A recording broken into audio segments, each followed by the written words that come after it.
You're listening to AI Prism from Seoul Economic Daily. It's Thursday, June 4. Let's get into one of Korea's top economic stories today.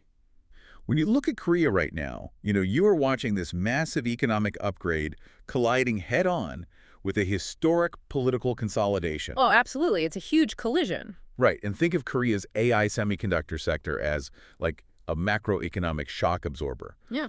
While global trade was hitting that massive pothole of the Iran conflict, AI semiconductor demand completely absorbed the impact, just keeping Korea's growth engine running smoothly.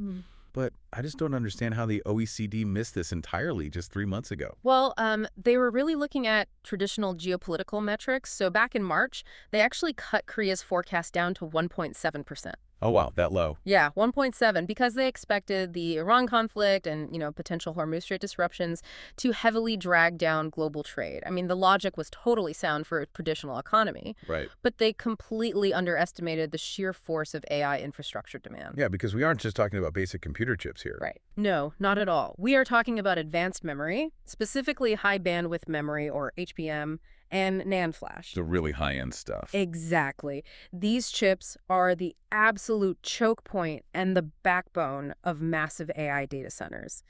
And since Korea essentially dominates this hardware space, the skyrocketing demand for AI processing power drove export expansion so fast that the OECD just had to issue a 0.9 percentage point upgrade. That's massive. It's huge. They raised Korea's 2026 growth forecast to 2.6%, which is actually the world's largest upward revision in this current round. Which is just an incredible reversal. It really is. And, what's even more staggering is the projected 10.4% nominal GDP growth. Wait, 10.4%? Yeah, if they hit that, it'll be Korea's first double-digit expansion since 2002. Wow. Though, to temper the excitement slightly, this aggressive growth scenario assumes the Bank of Korea will step in with one rate hike this year. Right, just to manage the inflationary pressure that naturally comes with that much rapid expansion. Exactly. So it's one thing to have the economic wind at your back, but managing 10% GDP growth requires pretty aggressive policy shifts.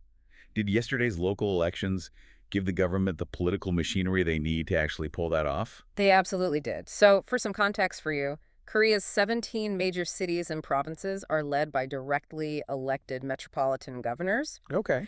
And early counts show the Democratic Party leading in 14 of the 16 contested seats.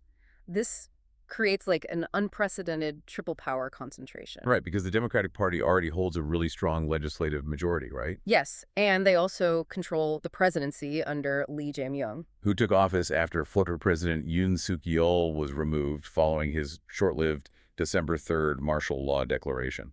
Correct. So holding the legislature, the executive branch, and now having near total local government control, that has no precedent in modern Korean history. Yeah, if you're a foreign investor looking at the hashtag KOSOSPI right now, this single-party dominance has to be a massive double-edged sword. Oh, that is the perfect way to look at it.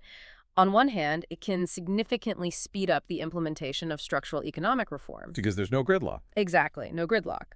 But on the other hand, the complete lack of institutional opposition raises immediate concerns about corporate governance. Foreign capital tends to get nervous about regulatory unpredictability, right? Yeah. Like when one party just has a blank check. Exactly. Well, wait, I need to stop you there because there's a really bizarre twist to this blank check. We were talking about this historic, highly streamlined political machine, but it's currently snagged on an absurd administrative breakdown. It really is absurd. It's like watching a state-of-the-art high-speed train derailed because someone forgot a single bolt. You're telling me this highly advanced tech economy had their election interrupted because they literally ran out of paper? Yeah, I know it sounds ridiculous, but it's actually a profound procedural crisis. Polling stations across major affluent tech hubs in Seoul, districts like Songpa, Gangnam, Gwangjin, and Dongjak, literally just ran out of ballot papers. But how does a modern electoral commission let that happen? It was a massive failure of logistics.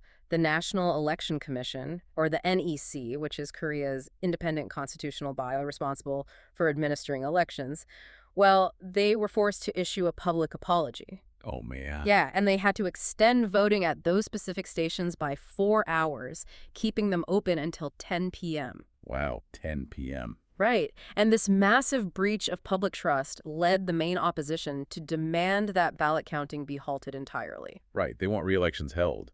But do they actually have a legal leg to stand on for re-election? Well, they're leaning heavily on a 2023 precedent in Berlin, Germany. Oh, the Berlin case. Yeah, in that case, similar ballot shortages and administrative mismanagement caused a German constitutional court to order re-elections across hundreds of polling districts. Which ultimately changed Berlin's mayor, right? Yes, exactly. So the core question here is whether these interruptions materially compromise the integrity of the results. And if they did, I mean, this whole economic momentum might just get overshadowed by political chaos. Absolutely. And it leaves you with a much bigger question to ponder. Which is? As AI continues to drive national economies to unprecedented high-speed heights, will we start seeing traditional administrative infrastructure, like 20th century voting logistics, increasingly buckle under the weight of 21st century technological speed? That's today's AI Prism, Front Page Daily.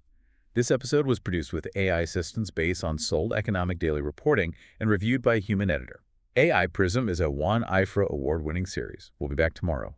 You've been listening to AI Prism from Seoul Economic Daily.